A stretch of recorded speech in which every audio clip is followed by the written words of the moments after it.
शाहिद साहब बहुत शुक्रिया। ये आपने सुना शेख रशीद साहब भी तानाजनी कर रहे हैं, वो एक और भी वज़ीर आज़म के मुआविन ख़ुसूसी हैं, वो भी तानाजनी कर रहे हैं कि जनाब ये बड़े बाज़मीर लोग थे, ये 36-37 अफराद जिनका ताल्लुक अपोजिशन से था और ये कल गायब थे, ये बहुत बाज़मीर लोग थे, इन्होंने मनी लॉन्ड्रर्स का साथ नहीं दिया। मेरे पास तो एक लंबी चौड़ी लिस्ट है, लेकिन आपके पास भी होगी, तो आप हमेशा कहते रहे हैं कि नेम एंड शेम, इस मामले में होगी अब? नहीं होनी चाहिए, अब तो वाज़ेह है क्योंकि लिस्टें आ गई हैं। हमारे 31 अपोजिशन के मेंबरान जिनको होना चाहिए था वो नहीं थे।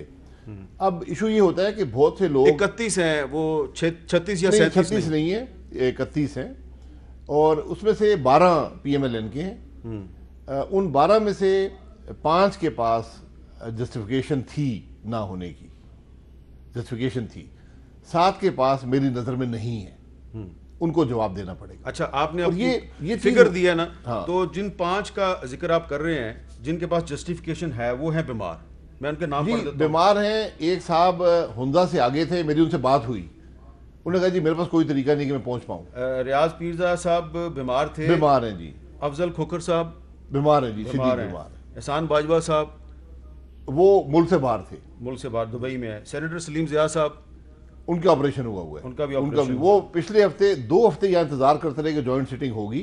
अब इशू ये है ना, रात को 10 बजे आपने जॉइंट सिटिंग बुलाई, लोग कैसे पहुंचेंगे?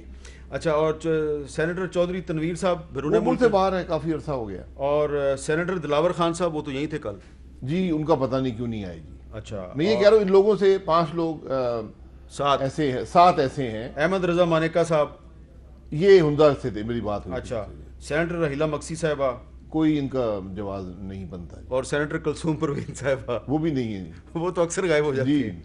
और एक इफ्तिखार नज़ीर साहब भी हैं। इफ्तिखार नज़ीर साहब को लेट पता चला, जहां तक मेरी नॉलेज, लेकिन वो पहुंच गए, वो पहुंचे हैं, लेकिन उस वक्त तक वोटिंग हो चुकी थी। अच्छा, मैंने वैसे और भी अपोजिशन पार्टीज के लोगों से पूछा है, मसलन मौलाना फजलुर रहमान साहब के भाई हैं, वो उनके साथ थे, उधर जलसे में गए हुए, वो जलसे में गए हुए थे। तला महमूद साहब की कल बेटी की शादी थी। आसिफ जरदारी साहब जो है वो बीमारी की वजह से नहीं आए। खुर्शीद शाह साहब गिरफ्तार हैं। इसी तरह, लेकिन जो 10 वोट का कल फर्क हमें नजर आया, उसमें 11 जो है वो आपके थे। अगर आपके बंदे पूरे होते तो ये हो सकता था। ये जो आप जिन 7 का जिक्र आप कर रहे हैं, मैंने तो उनके नाम पढ़ दिए हैं, आपकी पार्टी इनसे कोई जवाब तलबी करेगी? जी पूछना चाहिए जी, बिल्कुल पूछना चाहिए। मेरी राय यही है कि पूछना चाहिए, इस पे बात होगी और इनसे पूछा जाएगा आप क्यों नहीं आए। देखिए, दूसरी बात यह है कि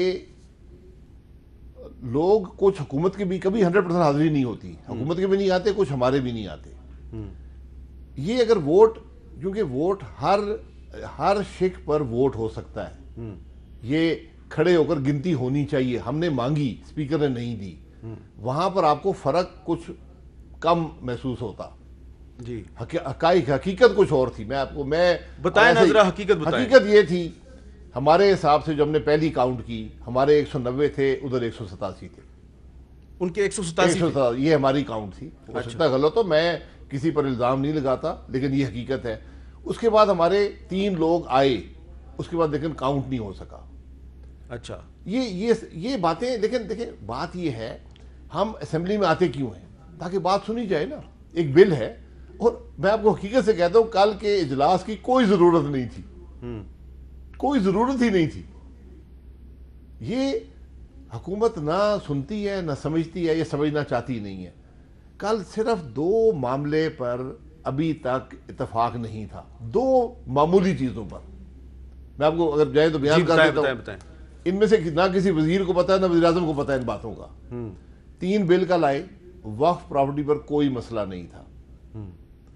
दूसरा बिल जो एंटी टेररिज्म एक्ट की अमेंडमेंट है, जिसमें इंशाल्लाह आपके ऊपर भी अब लीगल हो गया है कि आपका पीछा किया जाए, आपके घर को बग किया जाए, आपके टेलीफोन को टैप किया जाए। इंशाल्लाह का लफ्ज़ ना इस्तेमाल करें। नहीं, अब हो गया ना। अच्छा, हाँ, आपका होगा, मेरा ही होगा ना, किसी और का तो नहीं होगा ना। ठीक है। और उनके कंप्यूटर को हैक किया जाए, ये अब इन्वेस्टिगेटिंग ऑफिसर को इजाजत मिल गई है इस कानून के तहत। इस कानून को असेंबली में लाया गया, वहां से पास करा के 1 घंटे बाद सेनेट में लाया गया। सेनेटर्स ने कहा यार हमें देखने तो बिल है क्या। कमेटी में नहीं भेजा गया, वहीं वोट कराई गई। हालांकि तरीका होता है कमेटी में, दोनों हाउस में कमेटी में जाता, वहां डिफीट हो गया। वहां से 2 घंटे बाद यहां पर ले आए और यहां उसको पास करा लिया। उसमें मामूली तरमीम थी, कोई लंबी चौड़ी बात नहीं थी, और वो तहफ़्फ़ुज़ था पाकिस्तान की अवाम को, हमें कोई तहफ़्फ़ुज़ नहीं था उसमें जो सियासतदान है।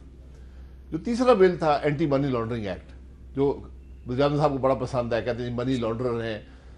जो सियासतदान मनी लॉन्ड्रिंग करता है वो नैब के तहत उस पर कार्रवाई होती है, और नैब के पास ये 3 आखिरी हरबे, जब कुछ ना मिले तो 3 आखिरी हरबे होते हैं जो हम सब पर लगाए गए हैं जी, कि एसेट बियॉन्ड मीन्स, बेनामी और मनी लॉन्ड्रिंग।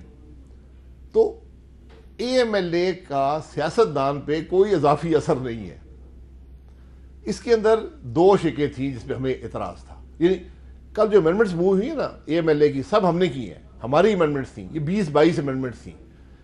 2 और रह गई थी, वो ये थी कि आपने जो इस वक्त AMLA में अरेस्ट जो है वो नॉन कॉग्निजेबल है, यानी आपको अदालत के पास जाना पड़ता है, उनकी अप्रूवल के बाद आप अरेस्ट करते हैं।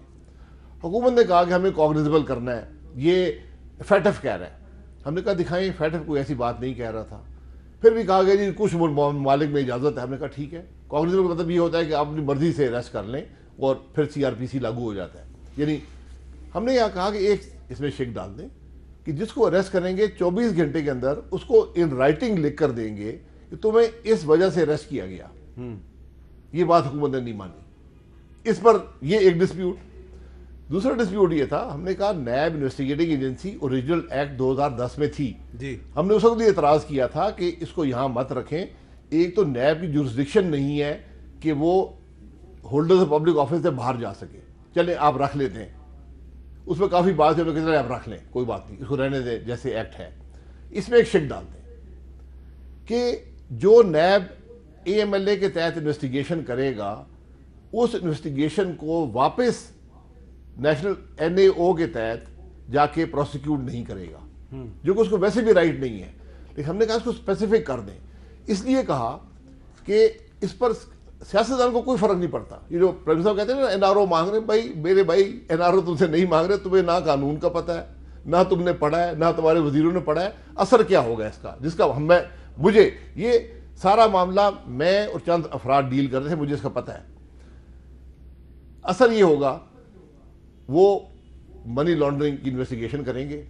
हामिद मीर साहब कहेंगे जी ठीक है, आपके पास हमें मिल गई है कुछ शहादत, अब आपको वो इन्वेस्टिगेशन ले जाएंगे नैब में NAO के तहत। वहां आपको कहेंगे जी वो आपका जो दोस्त है ना फलाना MP है, तो अब वो आप उसके बेनामी हैं। उस इन्वेस्टिगेशन के तहत अब आपको वहां, आपको भी और उस MP को वहां प्रोसिक्यूट करना शुरू कर देंगे। अच्छा, हमने हमने कहा इससे बचने के लिए सिर्फ ये लिख दें कि नैब जरूर इन्वेस्टिगेटिंग एजेंसी हो, जो कुछ मिले उसको AMLA के तहत प्रोसिक्यूट किया जाए, वो वापस ले जाकर नैब NAO के तहत प्रोसिक्यूट ना करे। इसका फायदा किसी सियासतदान को नहीं है।